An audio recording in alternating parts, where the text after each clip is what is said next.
Two some guys one of the important question right. So இதை வந்து நம்ம கோடிங்காக படிக்காம நம்ம பேசிக்லி ஒரு ஸ்டோரியாக படிப்போம். So just imagine guys, so you are in a mall. Okay, உங்களுக்கு வந்து பில் வந்து ஒரு 10 ரூபா வந்திருக்கு. ஸோ நீங்கள் வந்து உங்கள் பர்ஸ் வந்து ஓப்பன் பண்ணி பார்க்குறீங்க. அதில் வந்து 2 ரூபா 4 ரூபா 6 ரூபா அப்படின்னு சொல்லி நிறைய காசு இருக்குது.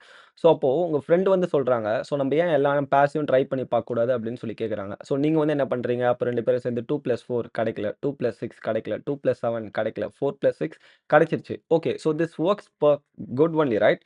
பட் இது வந்து ரொம்ப ரொம்ப ஸ்லோ ரைட்டா. ஒரு பேரையும் செக் பண்ணி பார்த்தோன்னா லைக் விடிஞ்சிரும் நம்மளுக்கு. ஸோ அப்போ ஸ்மார்ட் ஸ்ட்ராட்டஜி என்ன அப்படின்னா, so you know already what you have in your purse. Okay, so that's the actual thing seen and need. So அப்போ 8 ரூபா வந்தால் 2 ரூபா வேணும், 6 ரூபா வந்தால் 4 ரூபா வேணும், 3 ரூபா வந்தால் 7 ரூபா வேணும். அப்போ 6 வருது அப்படின்னா, so you already know what you have in your basket. Okay, so that's what 4.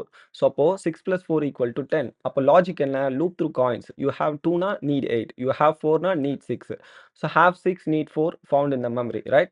So அப்போ இதுதான் guys 2 சம்மோட ஒரு பேசிக்கான ட்ரிக்ஸ். என்ன ட்ரிக்ஸ்னா, நீங்க you know need to check every combo basically. Okay, just check what already in your memory. So உங்க memory தான் இந்த basket. Use brain like a basket and find pair very fast basically. Okay, so அப்போ இங்க உங்களோட quiz time என்னன்னா, coin வந்து 1 3 5 6ன்னு இருக்கு, target வந்து 9. ஸோ அப்போ which 2 coin add up to get 9. Okay, so that's what. So comment below guys. Thank you so much. Take care. Bye.